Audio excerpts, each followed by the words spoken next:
अडानी, अंबानी, टाटा, बिरला, महिंद्रा किसी को लूट कर, कंजूसी करके, बेईमानी करके कुछ अमीर हो सकते हैं, ज्यादा नहीं हो पाएंगे। ज्यादा अमीर होने के लिए आपको कमाना पड़ेगा। प्राइमरी सेक्टर इंडस्ट्रीज की एक खासियत होती है, वो छोटे पैमाने पे कभी सक्सेस नहीं होगा, वो बड़े पैमाने पे। अब गरीबी इंसान उस गरीबी के चक्रव्यूह में फंसा रहता है। और बिहार में बाढ़ कंट्रोल नहीं हो पाता है। बिहार में बाढ़ कंट्रोल करने के लिए सिंपल तरीका है, नेपाल में 2-4 गो बांध बना दीजिए, खत्म कहानी। नेपाल पैसा नहीं है उसके पास, तो उसको बांध बना के भारत सरकार दे दे और उसमें बिजली वो डाल दे, बिजली प्लांट डाल दे।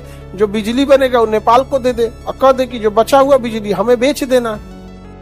नहीं समझे? कभी भी ना किसी के मजबूरी का फायदा नहीं उठाइएगा, ईमानदारी से काम कीजिएगा। अब कहेगा कि ना नेपाल से हम बिजली लेंगे फ्री में ले लेंगे, नहीं भाई।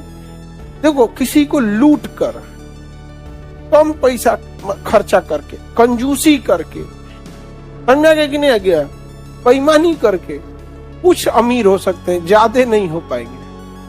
नहीं समझे? ज्यादा अमीर होने के लिए आपको कमाना पड़ेगा।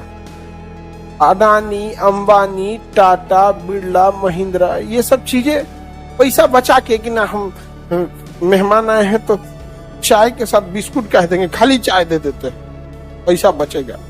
ऐसे होगा? किसी का लूट के नहीं। जब भी आपको करना पड़ेगा खुद से मेहनत करने पड़ेगा, ईमानदारी से। आप लोग का भी जॉब होगा, ज्यादा पैसा कमाना होगा तो बिजनेस कर लीजिएगा, ज्यादा पैसा आएगा बिजनेस कर लीजिएगा। करप्शन से कोई फायदा नहीं है। यहाँ पे 200 गाय रख लीजिएगा, करप्शन की जरूरत नहीं है। बिजनेस रहेगा, आपको बैंक फाइनेंस कर देगी। लेकिन अगर आपका बिजनेस नेचुरल चीजों पे डिपेंडेंट है, जैसे खेती है, तो मत्स्य पालन है, या फिर आपका मुर्गी पालन है, गाय पालन है, इसको हम लोग प्राइमरी सेक्टर का इंडस्ट्रीज करते हैं। मतलब जो भी नेचर पे डिपेंडेंट है, primary sector industries. Primary sector industries की एक खासियत होती है, वो छोटे पैमाने पे कभी सक्सेस नहीं होगा, वो बड़े पैमाने पे। अब जैसे कोई गमला में गेहूं बोए, गमला में क्या बोलते, गेहूं, तो बेच के तो राजा हो जाएगा, कुछ नहीं होने वाला है हमें। तो नेचुरल चीज जब भी होगा बड़े पैमाने पर होना चाहिए। अब जैसे गाय में 5 गो रखे हैं, गाय में फायदा क्या है? उसमें 1 ठो बीमार रहेगी, 2 गो बिस्कुल रहेगी। 5 गो में पक्का 1 गो बीमार रहेगी, 2 गो बिस्कुल रहेगी। ये तो खाएगी पूरा। ये है भैया दूध देने वाले, खा तो ये भी रही है। अब इसके जो इनकम होगा वो इसमें लगेगा।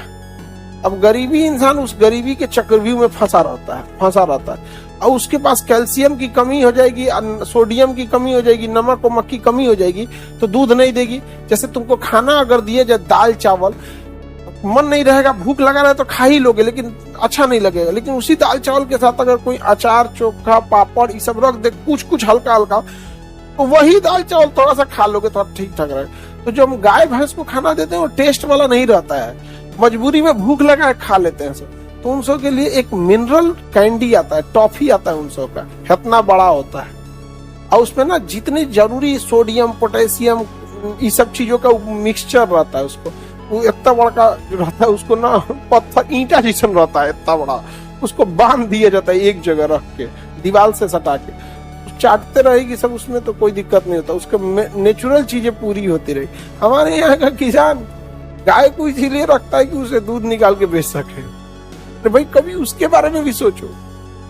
और उसकी बीमारी हो जाएगी, थनैला रोग हो जाएगा, बैठेगी जमीन पे, अब पूरा बैक्टीरिया, वायरस, गंदगी, ठंड, गर्मी सब चला जाएगा थन में। और उसमें थन में बैक्टीरिया के जाने का रास्ता होता है, उसको ना उसमें दवा लगाएगा ना कुछ।